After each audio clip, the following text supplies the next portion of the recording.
Mais um dia do nosso curso de extensão em Educação Matemática na Educação Infantil.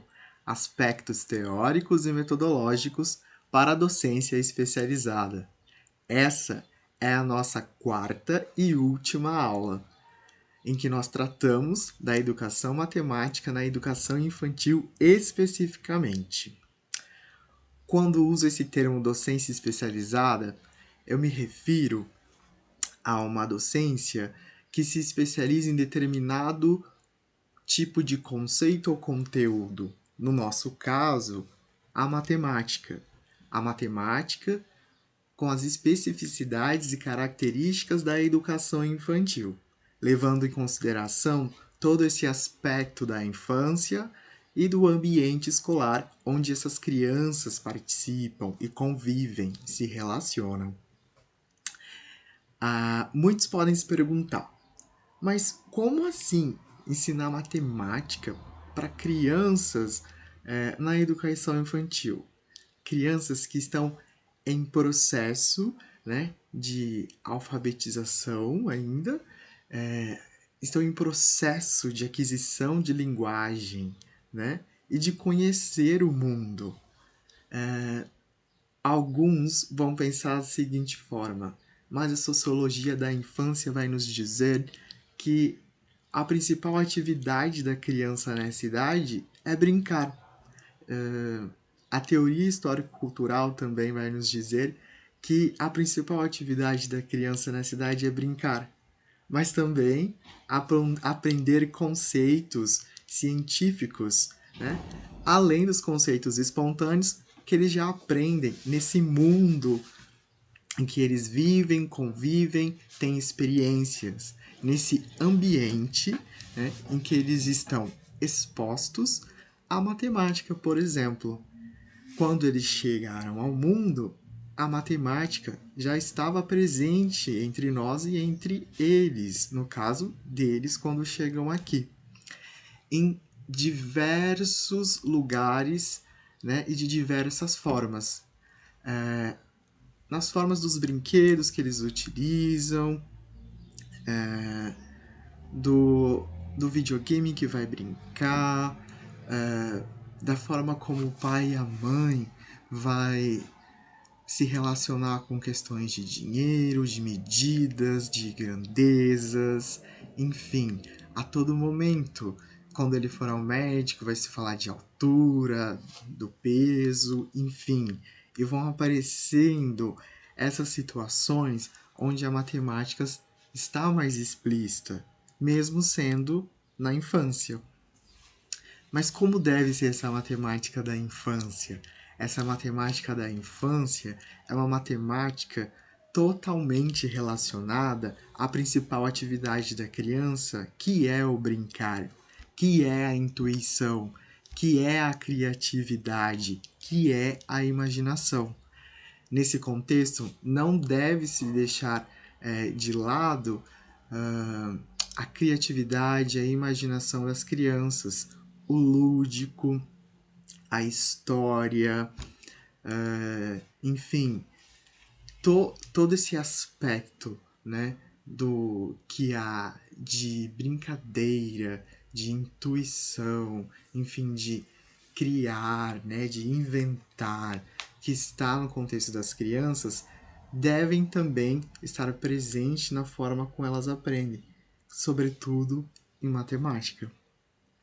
A matemática da educação infantil estará relacionada com vários conceitos, como de comparação, de classificação, de seriação. Quando as crianças vão começar a entender, por exemplo, o que está longe, o que está perto, o que é grande, o que é pequeno, o que é leve, o que é pesado, dentro e fora, o que rola, o que não rola, o que tem ponta, o que é arredondado, onde há maior quantidade e menor quantidade, o que afunda e não afunda, enfim, haverá vários contextos, várias situações em que as crianças poderão experienciar, né, conceitos relacionados ao pensamento lógico-matemático, inclusive na linguagem e na expressão, e na forma em que eles se relacionam entre si,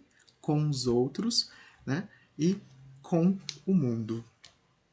A educação infantil é um espaço muito rico, muito fértil, profícuo, para que as crianças também aprendam conceitos científicos, sejam eles das ciências naturais, das ciências humanas, das ciências da matemática e, né, da própria linguagem em si, já que é nesse momento que a criança começa a se comunicar por diferentes formas, seja pela fala, pelo desenho, pela escrita.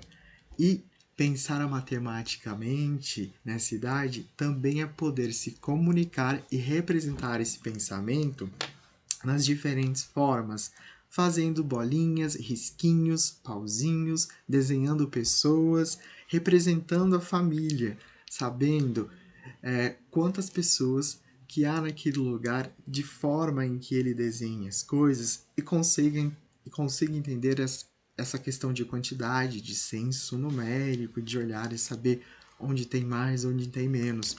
Então, há muita coisa que se aprende nesse contexto da educação infantil, por meio das próprias brincadeiras, dos próprios jogos, enfim, no próprio parquinho, quando as crianças farão experiências de volume ou de capacidade, na hora de encher o baldinho de água ou o baldinho com terra e saber o quanto cabe ali dentro, se tiver furado que vai vazar e vai diminuir, enfim, todos esses aspectos são importantes e estimulantes para a aprendizagem dessas crianças que estão em pleno processo de desenvolvimento pessoal e cognitivo. Todas essas experiências devem ser exploradas de forma intencionais pelo professor, de modo que ele possa fazer perguntas inteligentes que façam as crianças pensar em situações problemas a serem resolvidas do cotidiano em que elas vivem. Nessa última aula, trataremos então de sugestões metodológicas para se ensinar e aprender matemática nesse contexto da educação infantil. Que forma nós, professores, podemos fazer essas boas perguntas e estimular um ambiente em que as crianças dessa faixa etária, na infância, sobretudo de 4 e 5 anos, no período final, né, da educação infantil, possam viver essa ideia do letramento matemático que já discutimos nas aulas anteriores.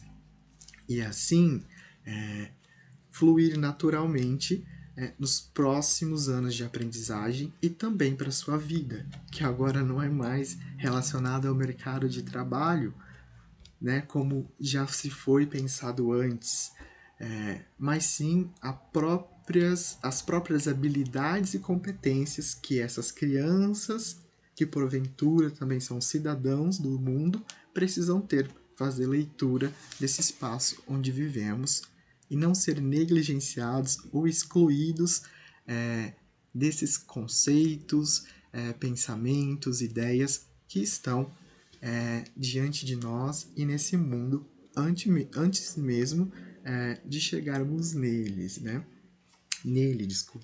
no mundo.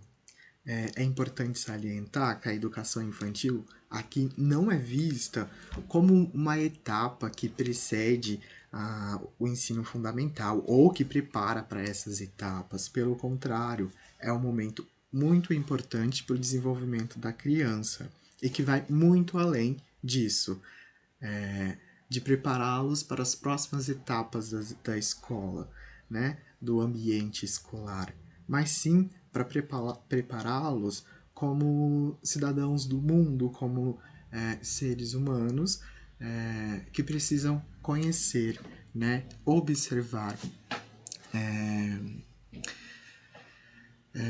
verificar, enfim, experimentar esse lugar onde eles vivem e convivem. Bem, essa é a principal ideia e concepção de infância que temos aqui nesse curso que eu apresento para vocês. E, nesse sentido, a matemática será vista como um meio, né, de aprendizagem diante da principal atividade da criança na infância, que é a brincadeira. Bem, antes de começarmos a falar das sugestões metodológicas, é importante salientar que já existiram, né, documentos curriculares nacionais que previam o ensino de determinados conceitos e conteúdos já na educação infantil.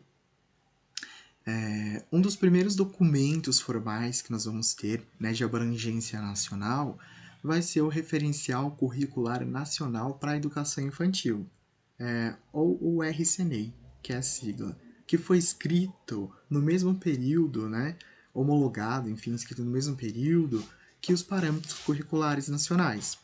Ou seja, nessa época, nesse período em que há um movimento para criar, né, um parâmetro curricular nacional no que diz respeito ao currículo comum aos brasileiros, também há um documento que referencia as práticas, né, na educação infantil e as teorias também. Nesse caso, não se chamará de Parâmetro Curricular Nacional, mas de RCNEI.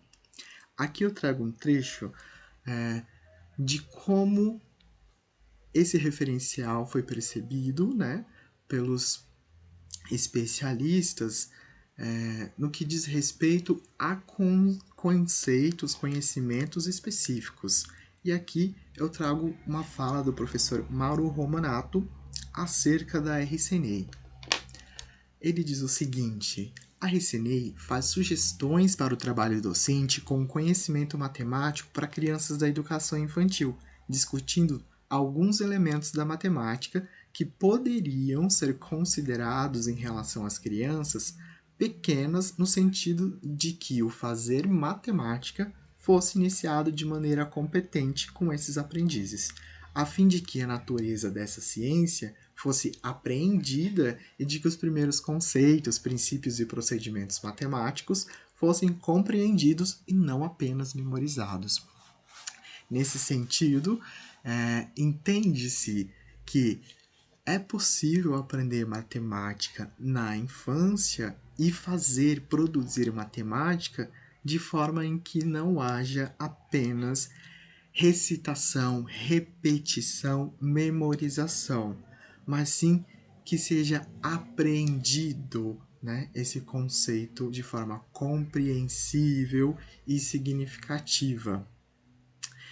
E o RCNEI vai apresentar sugestões de trabalhos docentes, assim como a maioria, né, das propostas curriculares, que apresentam sugestões metodológicas, né, para a prática docente do professor. Em 1998 tivemos a RCNEI, que se alongou, né, como referencial curricular então para a educação infantil até o ano de 2018, quando é homologada a Base Nacional Comum Curricular, a BNCC. Veja que temos aí 20 anos de diferença, 2 décadas, em que se começa então a repensar, né, um pouco o novo sujeito moderno, essa nova subjetividade, em que hoje é expressa na Base Nacional Comum Curricular. Apesar das controvérsias de existir aqui apenas um currículo mínimo, a Base Nacional Comum Curricular é uma base que traz referências para as competências e habilidades, né, que hoje os aprendizes precisam desenvolver e que a escola também precisa trabalhar nesse campo escolar e de aprendizagem, além dos conceitos, né, e dos conteúdos científicos sistematizados historicamente pela humanidade. Aqui vou trazer dois grandes aspectos da BNCC que diz respeito aos campos de experiências que as crianças da educação infantil e na infância precisam, no mínimo, viver, né? Pensando no currículo comum, mas mínimo, e também aos direitos de aprendizagens que essas crianças possuem. Bem, os campos de experiência na BNCC serão 5. Um que vai tratar da relação da criança com ela, com o outro e com todos, que é chamada de o eu, o outro e o nós. Um outro campo de experiência que vai ser relacionado, então, às linguagens, né, mais artísticas e relacionadas ao movimento, ao corpo e o gesto, que é a questão, que é o campo de experiência corpo, gestos e movimentos, onde se é trabalhado de forma interdisciplinar e transdisciplinar vários conceitos e conteúdos. O terceiro campo de experiência, que são os traços, os sons, cores e formas, uma outra forma de linguagem e de expressão das crianças, pensando nas competências e habilidades a serem trabalhadas. O quarto campo de experiência relacionado à escuta, à fala, ao pensamento e à imaginação dessas crianças. E o quinto campo de experiência relacionado aos espaços, aos tempos, às quantidades, às relações e transformações dos objetos com que elas trabalham, possuem ou se relacionam. Todos esses campos de experiências não são estanques ou independentes, pelo contrário, eles são interligados, dependem um do outro, né? E há uma transversalidade em todos eles. De modo que nós, professores, podemos pensar em atividades em que englobe todos esses campos de experiências, ou apenas algum deles, dependendo da atividade que será realizada. Os principais direitos de aprendizagens da BNCC diz respeito a competências e habilidades relacionadas ao conviver, nesse momento da infância, ao brincar, que é a principal atividade da criança, ao explorar o ambiente onde ela vive, ao participar, né, de atividades e propostas, ao se comunicar e a se conhecer. Habilidades e competências importantes para esse sujeito, essa subjetividade moderna que nós vivemos hoje. Ou seja, uma atualização de tudo aquilo que nós já pensamos como currículo. Bem, pensando ainda na educação infantil, devemos levar em consideração que ela é uma etapa importante da escolarização, desde que os profissionais desenvolvam com as crianças trabalhos compatíveis com o desenvolvimento físico, intelectual, afetivo e social. Os profissionais de educação infantil somos nós, professores, né, especializados para o ensino, os licenciados, que vai levar em consideração todas essas intencionalidades pedagógicas ao ensinar as crianças e no seu desenvolvimento. Além, né, de toda essa importância nessa fase de escolarização do desenvolvimento dessas habilidades e competências, essa fase da escolarização vai além, né, de prepará-las para o ensino fundamental, para a educação infantil ou para o mercado de trabalho, né, onde haja aí aspectos relacionados com a matemática. Mas ela precisa, nesse momento, né, desenvolver atividades que atendam às necessidades imediatas das crianças, né, tentativa de interpretar e dar sentido à realidade em que elas vivem e interagem. Então, é muito dinâmico, né, esse mundo, já que as crianças estão descobrindo o lugar onde elas estão, enfim, é o momento delas compreenderem esse lugar, interpretar, de experimentar, de viver, interagir, enfim, para que elas tenham, né, essa capacidade de explorar o lugar onde estão, de ter curiosidade, né, e de investigar tudo aquilo que traz a elas curiosidade, dúvidas, enfim. Então, a educação infantil é um momento importante desse momento da infância no que diz respeito ao desenvolvimento cognitivo, afetivo, social para a aprendizagem e deve se levar em consideração esse aspecto da infância, do lúdico, da brincadeira e também da curiosidade e da imaginação dessas crianças para o aprender. Bem, agora que já passamos essa parte mais teórica que diz respeito às orientações curriculares, que obviamente há muito mais discussões, teorias, formas de se fazer e também históricas sobre o currículo, sobre a concepção de infância, de criança, e a forma de se trabalhar, seja no contexto escolar ou não, né? Aqui eu me ative somente, então, a uma breve interpretação do que são esses documentos e o que eles podem nos oferecer como aporte teórico e principalmente metodológico para a nossa prática como professores e profissionais especializados na educação infantil. A partir disso, apresentarei algumas sugestões metodológicas agora para o ensino de matemática nessa fase escolar, nesse período escolar que é a infância, sobretudo nos últimos anos da educação infantil, que é entre os 4 e os 5 anos, já que aos 6 anos as crianças já ingressam no ensino fundamental 1, nos anos iniciais do ensino fundamental 1, o primeiro ano da escolaridade de 9 anos. Bem, uma das principais sugestões que eu vou dar para vocês para prática profissional docente, né, na educação infantil, diz respeito aos cantos de aprendizagem. Obviamente que isso está mais relacionado à prática formal de ensino, né, escolarizada dentro da sala de aula.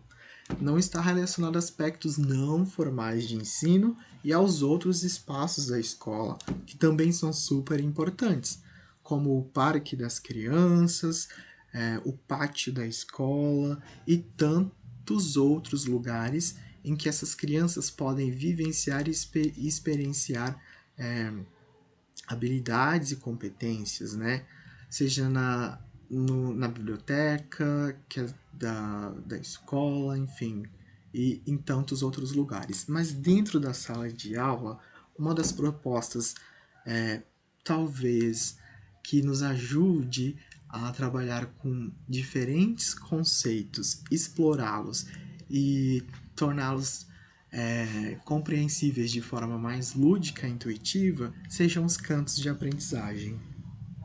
Essa proposta eu aprendi através de um curso que eu fiz no Matema, que é um grupo especializado em ensino de matemática, desde a educação infantil até o ensino médio. E é uma proposta que eu achei super interessante para compartilhar aqui com vocês. Eu deixei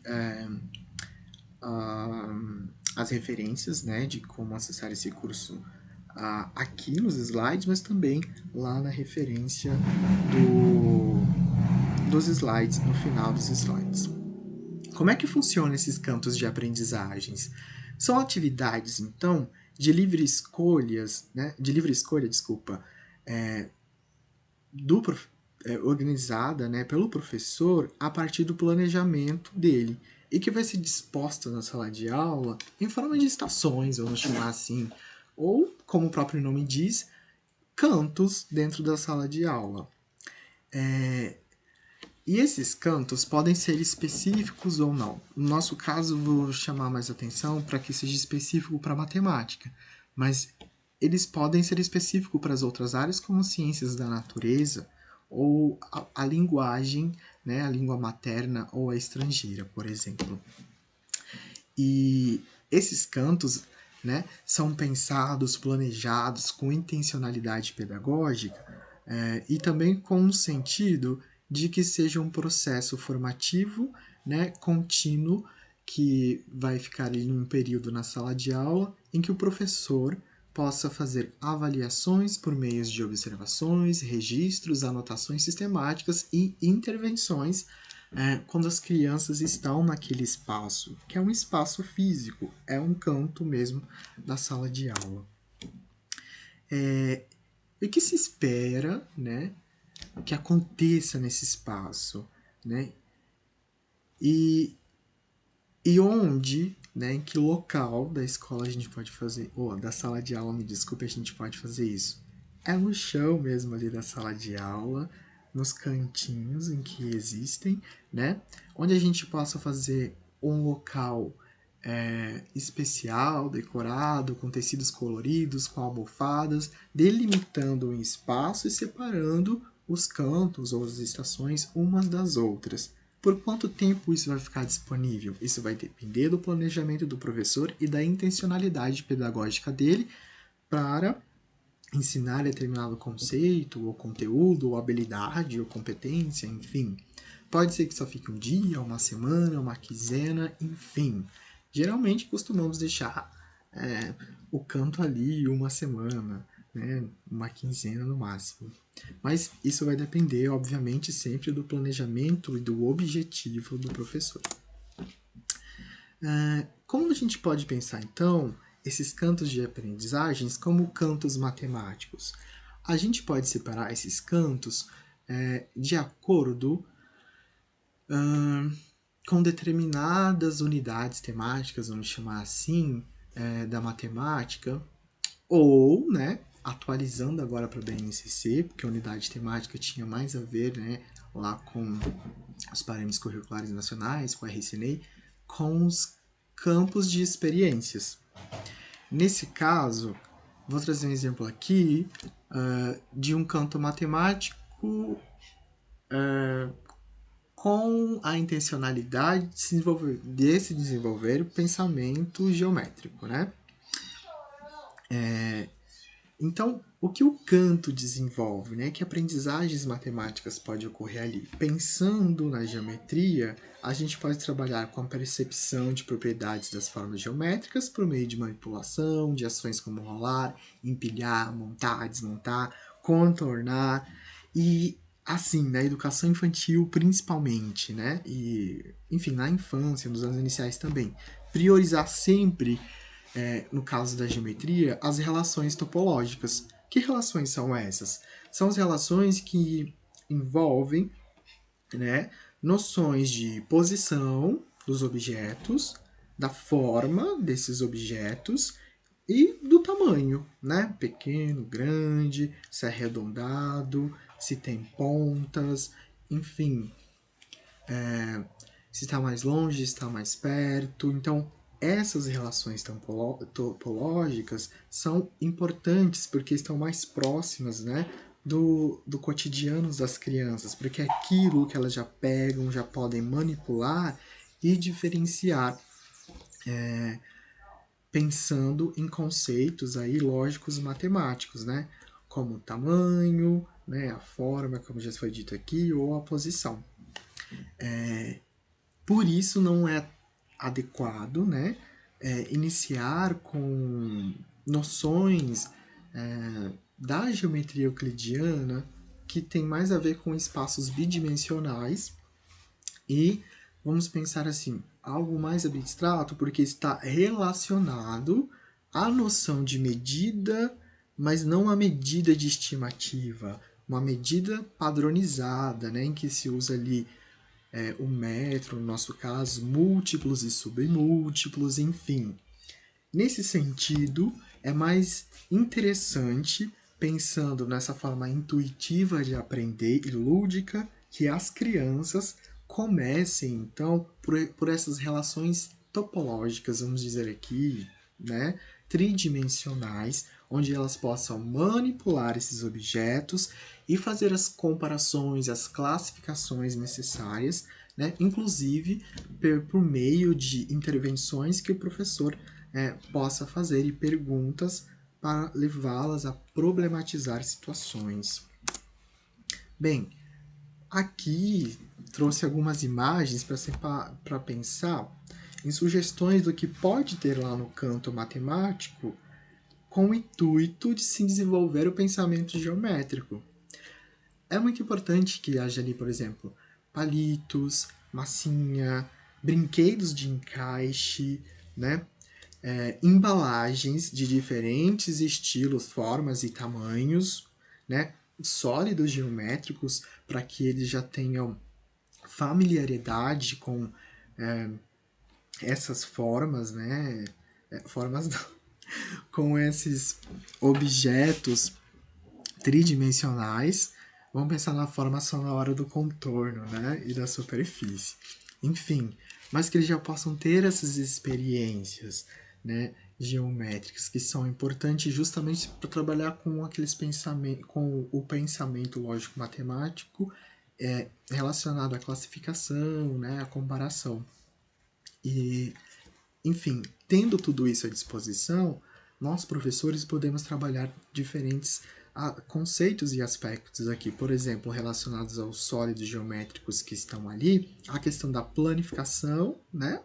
E também da gente montar isso, né? Montar e desmontar quanto cabe dentro ou não cabe, enfim, ter essa noção de visão espacial, as caixas, também o que rola, o que não rola, o formato, enfim, o tamanho. E no caso das massinhas, a maleabilidade que nós vamos ter de pegar uma mesma quantidade e ali fazer diferentes formas. Com isso, as transformações que vão ocorrer a partir do momento que manipulamos esses materiais. Os brinquedos de encaixes existem vários, né? São super interessantes para eles estabelecerem as ideias, né, de tamanho e também de pensamento lógico-matemático em relação à coordenação motora, enfim, observando a forma, né, por exemplo, do que pode passar por aquele espaço onde é vazado ou vazio, que forma se parece com aquilo em que eu posso encaixar.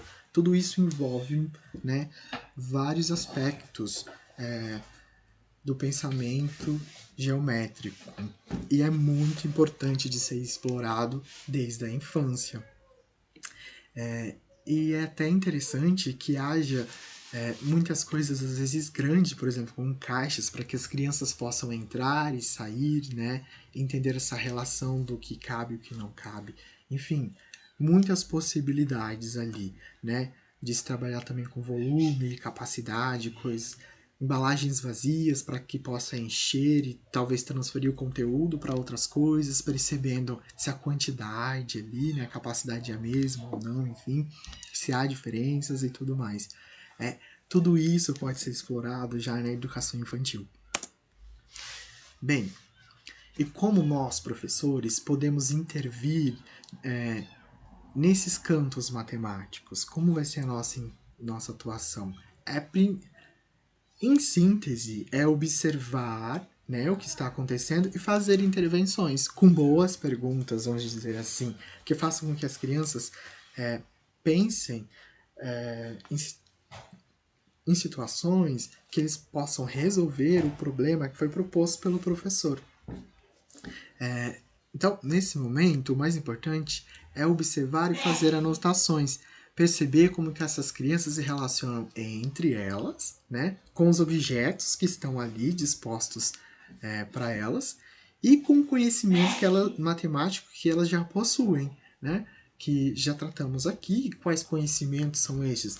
Pensando, por exemplo, na geometria, nos topológicos relacionados a tamanho, forma, enfim, posição, tendo sempre em vista o que se espera que elas aprendem. Se nós, professores, criamos aquele canto matemático com com determinados objetos, enfim, nós temos uma intencionalidade pedagógica, né? Nós temos um objetivo que queremos atingir.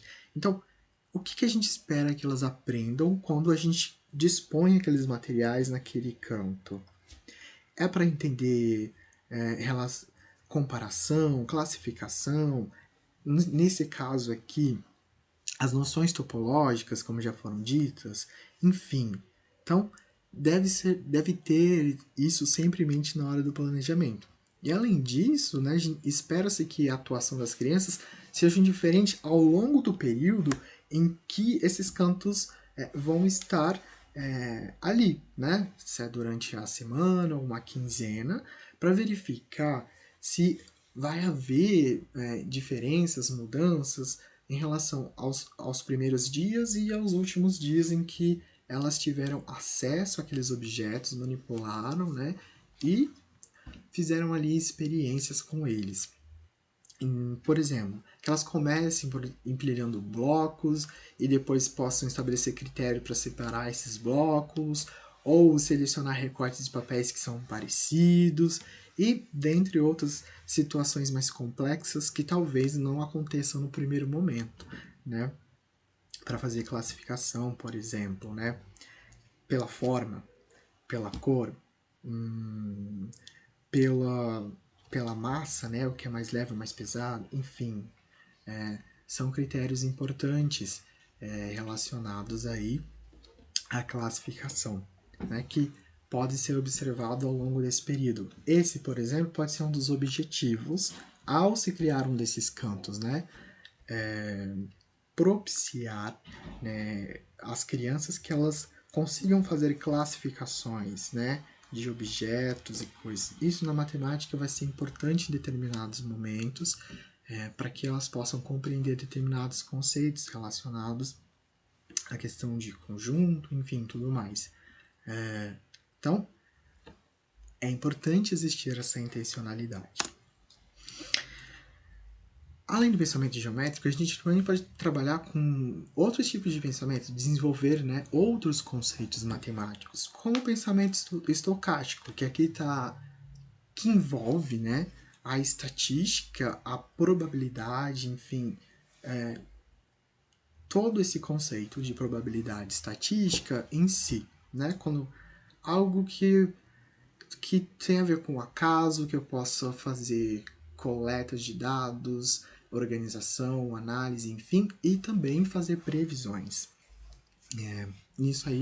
Isso tudo envolve, então, o pensamento estocástico, vamos dizer assim, ou, enfim, além da estatística, nesse caso, não trabalhar só com uma estatística descritivas ou gráficos ou coisas do tipo, mas também possibilidades do que pode ocorrer ou não. Aí as pessoas podem até pensar, né, que nunca trabalharam com isso, ou estão tendo acesso a isso a primeira vez. Como assim vou trabalhar com estatística com as crianças? Sim, ela pode ser trabalhada desde a educação infantil. E ela pode preparar as crianças para pensar fatos, fenômenos e eventos em termos de possibilidade de ocorrência ou não. O simples fato da gente olhar para o céu, verificar que o céu está limpo, né? Azul, sem nuvens, ensolarado, já nos diz muitas coisas. Por exemplo, que a chance de chover é baixa, né? Talvez naqueles minutos, né, em diante, assim para frente, não ocorra a chuva. Mas se a gente já olhar para o céu, ver que há muitas nuvens, que o sol já está escondido, o vento já mudou um pouco, enfim, né, a temperatura, já é possível prever, né, uma possibilidade de ocorrer ou não, né, prever que haverá chuva. Esses tipos de fenômenos estão relacionados ao dia a dia da criança, ao cotidiano delas, e que ocorrem. E geralmente elas vão ouvir as pessoas dizer sobre isso, né? Os mais velhos, os amigos, enfim, os pais, enfim, os avós vão falar: olha só como tá o. Né? como tá o céu, não vá brincar agora porque vai chover. Ou você não pode andar de bicicleta agora porque está muito sol, né?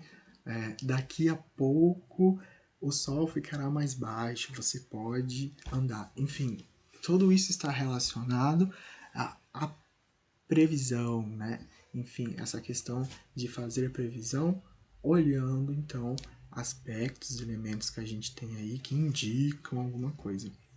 Então, mesmo as crianças mais pequenas têm a capacidade de coletar, de organizar, divulgar e analisar dados sobre a realidade que elas vivem, né? Pode ser através de uma pesquisa sobre os gostos e preferências que elas têm, né, de alguma coisa, e a partir disso discutir ideias estatísticas que a gente pode trabalhar, vou mostrar algumas aqui, né, e na representação desses dados que eles pesquisaram, que eles coletaram, né, através de desenhos, de símbolos ou de tantas outras formas de comunicação que podem e devem ser utilizados pelas crianças, né? Não necessariamente precisa ser aquelas formas de representações mais formais que nós utilizamos, né, nos anos finais do fundamental, né, e no ensino médio, né, mais elaboradas. Mas podemos usar algo muito próximo da comunicação delas e que também terá uma intencionalidade, né, no sentido em que elas aprendam conceitos relacionados à estatística. Aqui, por exemplo, a professora fez uma tabela sobre um jogo de bolinha de gude. Em uma coluna colocou o nome das crianças, em outra coluna ela colocou a quantidade de bolinhas que cada uma dessas crianças tinham. Na outra coluna, ela escreveu a quantidade de bolinhas que as crianças ficaram, né, depois que ocorreu a partida. E na outra coluna, ela coloca uma pergunta, né, uma boa pergunta, vamos dizer assim, que é problematizadora. O que aconteceu nessa partida? Você tinha 4 bolinhas, agora você ficou com outras bolinhas. Ou com 8 bolinhas. Você perdeu bolinhas? Você ganhou bolinhas? Quantas bolinhas você perdeu? Quantas bolinhas você ganhou? A quantidade de bolinhas que você tinha antes é menor ou é maior do que você tem agora? Então, são perguntas, né, que estimulam esse tipo de raciocínio da criança em relação à quantidade, à comparação, enfim. Ganhar e perder aí no sentido de se pensar até em questão de adição, de subtração, do que falta, do que tenha mais, né? Aqui, por exemplo, é uma experiência que a professora fez, que tá essas imagens todas sobre a questão da educação estatística, do pensamento estocástico, eu tirei do livro dos cadernos do PNAE, que também está na referência, tá? Aqui, por exemplo, foi uma atividade feita com as crianças da educação infantil, em que a professora, né, fez elas fazerem uma roda, cada uma da mão para a outra, mas separou, né, colocou uma do lado da outra em relação ao mês em que elas nasceram no ano. E aí havia uma quantidade de crianças que nasceram em determinados mês, né?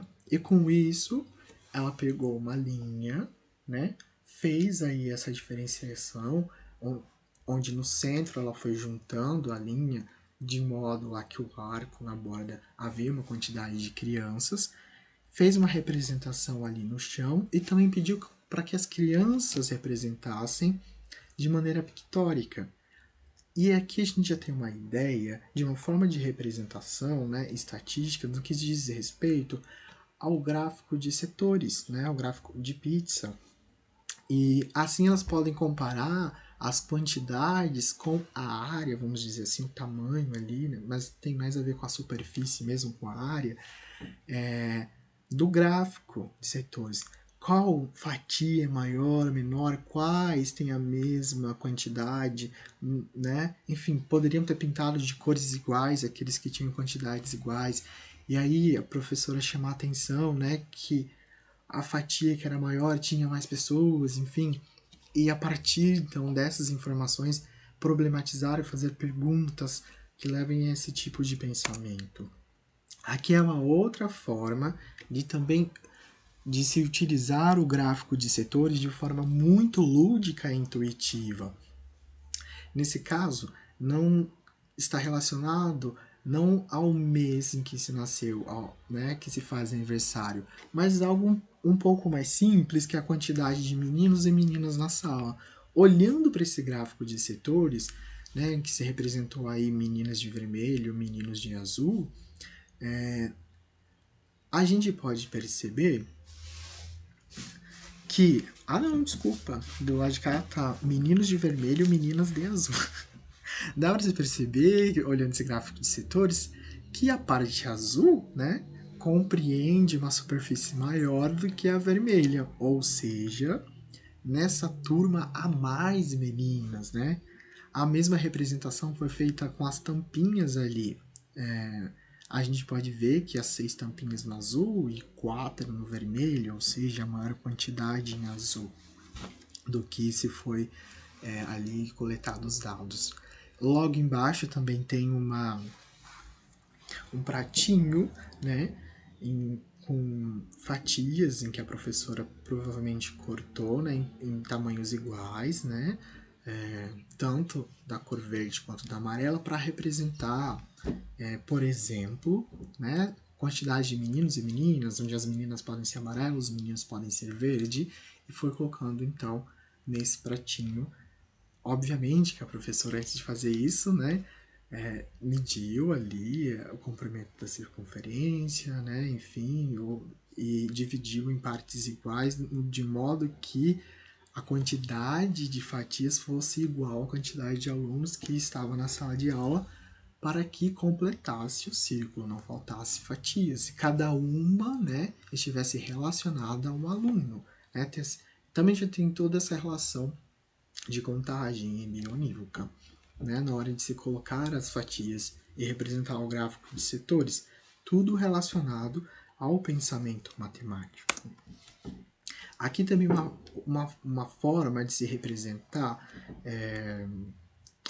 graficamente, usando, né, os gráficos aí, uma pesquisa sobre os gostos e as preferências das crianças, sobre qual é o bicho de estimação preferido deles. Note que aqui na lousa a professora fez um gráfico, né, com 2 eixos, onde o eixo vertical tem a quantidade de alunos que tem determinado animal de estimação, e embaixo categorizou, classificou os diferentes tipos de animais de estimação: cachorro, gato, peixe e coelho. Né? Olhando o gráfico, a gente consegue perceber que a maioria dos alunos daquela sala, né, possuem cachorros. E a gente consegue ver pelo número da professora ali que são 8, né? E gato vem logo em seguida com 7. Então a maioria das crianças, por exemplo, possuem gato e cachorro. Peixe não teve, nenhuma criança teve peixe, não houve nenhuma ocorrência. Coelho, né, nós temos ali 5 crianças. Enfim, com a análise, né, desses dados, a gente já pode inferir muitas coisas. Já com as crianças pequenas, né? Qual animal de estimação é mais comum entre eles, ou qual que possui mais, enfim, né? Qual animal de estimação nenhuma criança possui naquela sala de aula, enfim. E é possível se trabalhar todas essas questões fazendo-se, então, o que a gente chama de boas perguntas. Aqui uma outra forma também de se usar o gráfico de barras, né, que ele era de colunas. A professora, como escriba, já que as crianças não sabem escrever ainda nessa fase, né, da educação infantil, coloca ali os dados escritos, e elas, né, tratando-se aqui sobre a Copa do Mundo e a quantidade de gols que cada país fez na Copa do Mundo daquele ano, as crianças foram colocando então a quantidade em cada país, né? Obviamente que a professora fazia a leitura. Uruguai, quantos foram, né? 1, 2, 3, 4, e ia colocando. E olhando o gráfico de barras, também dá para a gente perceber onde há mais bolas. Se há mais bolas, foi porque fizeram mais gols. Então, naquela Copa, qual país fez mais gol, qual fez menos gol, qual não fez nenhum gol, elas podem apontar com o dedo, né? E a professora, no caso, como escriba e também leitora, vai dizer para elas, né? A Alemanha fez mais gol na Copa de 2010. O Chile, por exemplo, não fez nenhum gol. Enfim, e também fazer isso pensando na questão do tempo, quantos gols foram feitos em cada ano na Copa. Não separar aí por países, mas separar então pela quantidade de gols por cada edição da Copa. Embaixo a gente tem caixinhas de fósforos encapadas, também para fazer gráfico de colunas, né? Em que as crianças podem visualizar e contar. Enfim. E ali também uma classificação entre cores, que pode ser feita, né? Já há duas informações num gráfico só. A categorização, classificação que a gente faz no eixo horizontal e no vertical em relação à quantidade, mas essa quantidade também pode ser diferenciada sobre o que foi votado por meninas e por meninos, né, por exemplo. E a gente já consegue elaborar mais um pouco esse gráfico. Quando vai se pensar, então, uma questão de evolução, né, de dados mais contínuos, que não são discretos, a gente não vai também entrar tantos detalhes com as crianças, mas quando a gente vai falar então dessa questão de evolução, a gente vai usar um gráfico de linhas. Por exemplo, aqui, se bem que a colação de figurinhas é discreto, né? Mas enfim, vamos pensar na evolução no tempo da quantidade, a quantidade de figurinhas que as crianças foram colecionando ao longo aí de meses no ano, né? Então, em março tinha determinada quantidade, vamos por ali, a linha branca pode ser as meninas e a vermelha os meninos, enfim. E para verificar se foi crescendo ou diminuindo, se em algum momento eles tiveram a mesma quantidade, se um ultrapassou o outro, né? E a gente percebe na linha que ela vai crescendo, obviamente. Então, nos dois casos aqui, a coleção de figurinhas foi aumentando no período de março até outubro, né? Houve períodos também que não houve estagnação, né? Que a linha está reta, que a quantidade ficou a mesma. Enfim, em nenhum momento se aproximou, né? Essa quantidade de figurinhas. Quem possuía mais figurinhas desde o começo continuou possuindo mais até o fim. Né? Ninguém ultrapassou ninguém, enfim. São questões que a gente pode também trabalhar com as crianças já desde a educação infantil. Isso que a gente acabou de trazer, que eu acabei de dizer aqui e trazer, são coisas mais relacionadas ao que a gente chama de estatística descritiva, né? A coleta, a organização e a apresentação de dados. Mas, como eu disse para vocês, a educação estatística vai para além disso, né? A gente também vai trabalhar com previsibilidade, o acaso, o que pode ocorrer ou não. E também com possibilidades. Aqui, por exemplo, uma forma da gente trabalhar com a questão de possibilidades, né? De probabilidade, vamos dizer assim, de espaço amostral, mas de uma forma muito intuitiva, né? De combinação aqui também. Uma brincadeira. A gente pode fazer um bicho maluco, né? Que a cabeça dele é de animal e o corpo é de outro. E quantos bichos malucos a gente pode fazer tendo 3 bichos, né? E então fazendo essa troca de cabeça com corpo. E aí no fichário a gente mesmo pode fazer isso, como está aqui representado no desenho. A gente pode fixar, por exemplo, a cabeça do macaco e trocar o corpo dele de macaco para depois do de urso para depois do elefante. Então a cabeça do macaco pode ter aí três possibilidades de ocorrer, né? Então o corpo dele e de mais outros 2 animais.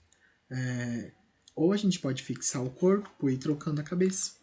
Né? Então dá para trabalhar inclusive com essa questão da combinação, da tabela de dupla entrada, enfim, das possibilidades que podem ocorrer. E tudo de forma muito intuitiva, né? Aqui, por exemplo, a gente pode trabalhar com questões relacionadas ao acaso, envolvendo também probabilidade, a frequência em que pode ocorrer determinado experimento, né? Aleatório, nesse caso. Faz ali um gráfico de setores, por exemplo, onde há cores. A gente percebe que o azul preenche um espaço maior ali, né, uma superfície maior do círculo, me desculpe, uma circunferência só a bordinha, né? O círculo é todo preenchido. E ele ocupa metade do círculo, enquanto as cores vermelha e amarela ocupam apenas um quarto do círculo, metade da metade. Se a gente girar várias vezes aquele eclipse que está ali, né, dando um tapinha, em qual dessas cores é provável, né, que esse eclipse pare, né, ou permaneça mais, né, mais vezes? Olhando assim a imagem, a gente consegue perceber que a superfície azul é muito maior que a vermelha e a amarela. A possibilidade, a frequência com que o eclipse pode parar no azul é muito maior do que no vermelho ou no amarelo. Mas isso depois de muitos experimentos, né? Porque a possibilidade de cair tanto no vermelho e no amarelo existe, é possível. E a gente pode fazer isso também de forma super intuitiva com as crianças, já na educação infantil, usando cores e ali embaixo uma caixinha de ovos com varetas, né? Como se fosse um ábaco, para a gente ir com as tampinhas, né? Colocando a frequência com que esse eclipse vai parando em cada uma dessas cores, depois de muitas tentativas.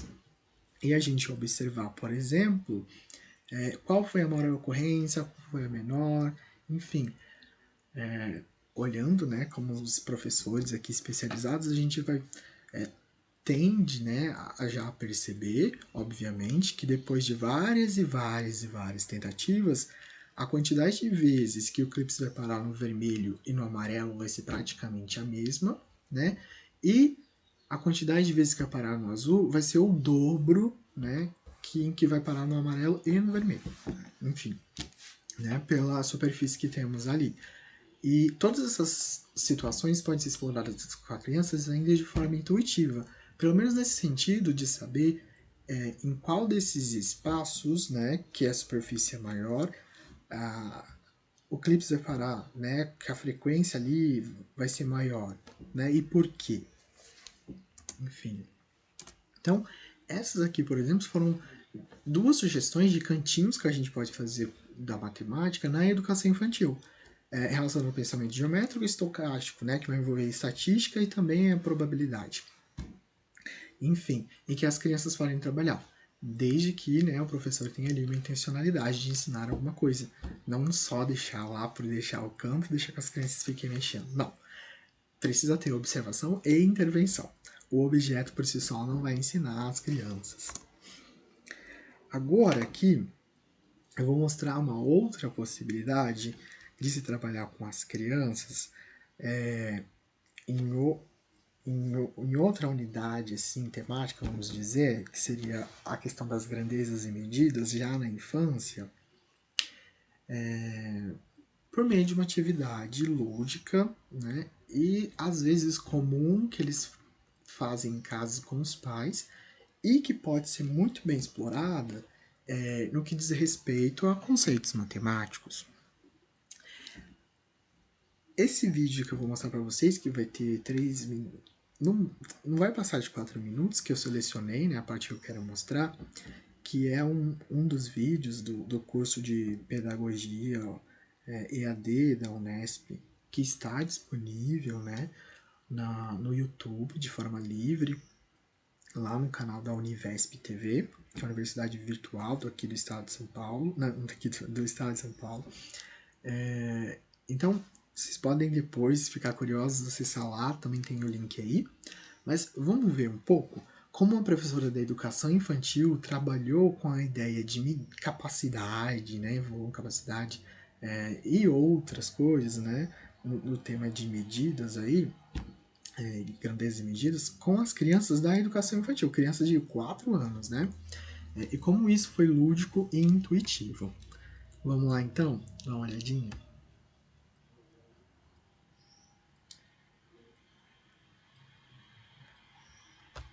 Ou não. Kátia Stocco Smolli é doutora em Educação pela Universidade de São Paulo e autora do livro Matemática na Educação Infantil. Ela me acompanhou na visita que fiz a esta escola de Jundiaí para ver como a matemática é trabalhada com crianças pequenas. As crianças jogam, as crianças têm brinquedos, as crianças brincam, mexem no controle da TV. Às vezes você vê crianças muito pequenininhas que elas já entendem qual é o canal da televisão que elas têm que pôr para assistir o que elas querem assistir, a música. Então elas já têm contato, elas já sabem.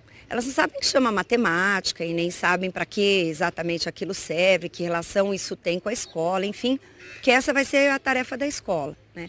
No entanto, elas já têm esse contato muito cedo, né? Já contam coisas, já brincam. Então a matemática já está no mundo antes de estar na escola. Quantos minutos nós vamos fazer hoje aqui na escola e outro dia vocês vão poder fazer lá em casa com a mamãe de vocês, tudo bem? A Pro vai entregar para todo mundo acompanhar junto o que nós vamos fazer nessa receita, tá bom? A professora Cindy vai preparar junto com a sua turma de crianças de 4 anos de idade a receita de um pão. O primeiro ingrediente que está aqui no cantinho, quem sabe qual ingrediente é? O primeiro aqui, ó, são 2 medidas, mas qual ingrediente será que é? Olha também, farinha. Qual ingrediente estava escrito lá? 2 xícaras de farinha. Muito bem, João Pedro, 2 xícaras de farinha. Qual xícara dessa daqui será que nós vamos utilizar? A grande. A grande? E quantas xícaras dessa pequenininha será que nós vamos conseguir colocar dentro dessa grande? Se eu encher essa de farinha e colocar aqui dentro, vai ficar cheia essa? Não. Quantas xícaras dessa pequenininha será que a Pro tem que colocar aqui para encher essa?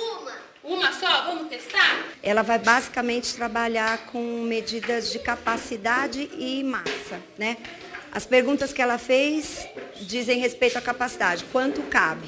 Depois ela vai trabalhar um pouco na hora que fizer a massa, explora leve, pesado, e as crianças começam com objetos que são do cotidiano. Então elas vão ver colheres de tamanhos diferentes, xícaras de tamanhos diferentes, elas vão ver que elas podem medir o leite usando as xícaras ou a caneca graduada.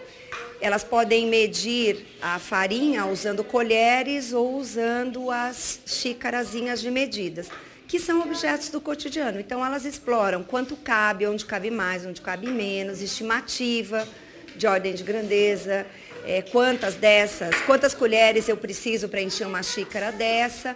Isso faz com que elas estimem e avaliem que capacidade é uma propriedade dos objetos que podem conter algo, né? E depois podem medir para fazer a receita. Olha lá, qual ingrediente está faltando?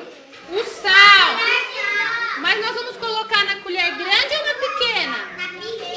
E se eu colocar o sal numa colher grande, esse pão vai ficar bom ou vai ficar muito salgado? Salgado. Então vamos pegar a colher bem pequenininha para colocar. As perguntas feitas pela professora fazem com que as crianças pensem para tentar achar uma resposta. É a resolução de problemas. Bem, vou parar o vídeo por aqui. Fica aí o gostinho para vocês verem mais. A resolução de problemas, que vocês vão falar depois, é uma das metodologias de ensino, né, que nós temos no ensino de matemática, que também tem todas as suas características, né, para ser utilizada. Então fica aí para vocês pesquisarem e estudarem um pouco. Eu não vou repetir, obviamente que a professora Kátia Smolli já disse, né, explicou no vídeo, e também a prática da professora da educação infantil, muito legal, que já nos dá sugestões de como trabalhar com ideia de grandezas e medidas, né, conceitos, de grandezas e medidas, na sala de aula com crianças pequenas, de 4 anos, né? E as perguntas que ela foi fazendo, perguntas problematizadoras, para que as crianças desenvolvesse, então, esse pensamento lógico-matemático, né? E também entendessem a ideia de estimativa, de grandeza, como foi dito. E olha só, não foi só trabalhado matemática ali. Outros conceitos e outras ciências estavam envolvidas. Por exemplo, na linguagem, a gente tem ali a utilização de um gênero textual importante, que é o gênero receita, né? Que eles podem encontrar, além de outros gêneros, né, textuais, que fosse poema, prosa, a manchete do jornal, enfim, são vários gêneros. E ali trabalhou com isso também, além da própria matemática. Obviamente que questões relacionadas à ciência também, por que a massa vai crescer, que já que é um pão, provavelmente a professora vai usar fermento, né, enfim, e coisas do tipo. Mas como é possível, né, trabalhar já conceitos científicos na educação infantil por meio de atividades lúdicas e que envolva a principal atividade da criança, que é a brincadeira, né? Então, esse aspecto da infância, esse elo não é perdido, muito pelo contrário, ele nos ajuda a chegar ao objetivo que queremos como professor, né?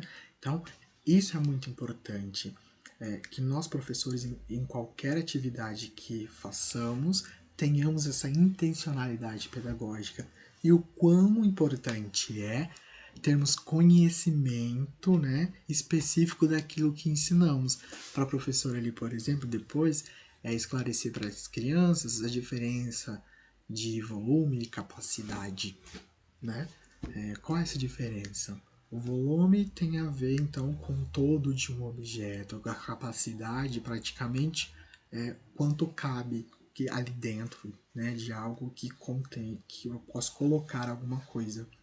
O volume já está envolvido tanto o que está dentro, como o que está fora, né? Então, são conceitos importantes, matemáticos, né, de serem trabalhados com essas crianças.